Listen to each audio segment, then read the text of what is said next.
नमस्कार. Education hub MS23 याच्यामध्ये आपलं स्वागत आहे.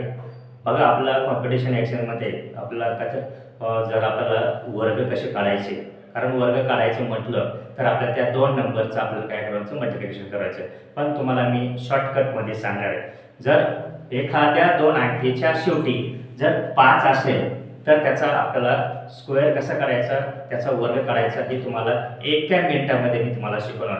आता लक्ष द्या, तुम्हाला हे 15 असेल, 35 असेल, 25 असेल, 65 असेल, 75, 85 म्हणजे शेवटच्या अंकाच्या शेवटी 5 असेल त्याचा स्क्वेअर कसा करायचा हे मी तुम्हाला शिकवणार. तो मी याच्यातला कोणताही एनी नंबर लिहू शकतो. सर्वात महत्त्वाचा त्याच्यामध्ये मी 25 नंबर घेतो, त्याचा आपल्या एका सेकंदामध्ये आपला कसं काढायचं स्क्वेअर आपण शिकवणार आहे.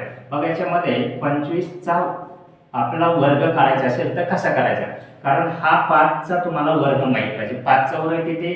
25, बरोबर आहे. आता हा इथं 2 आहे, 2च्या पुढं काय आहे? 3 आहे, म्हणजे काय? 3 गुणिले इथले 2, बरोबर. 3 दोन्ही 6 आणि 25 म्हणजे 25चा वर्ग 6 25 आहे. हे तुम्हाला मी शॉर्टकट सांगितलं, तुम्ही एका मिनिटामध्ये सोडू शकता. हा व्हिडिओ तुम्हाला आवडला असेल लाईक आणि सबस्क्राईब करू शकता. जय हिंद, जय महाराष्ट्र.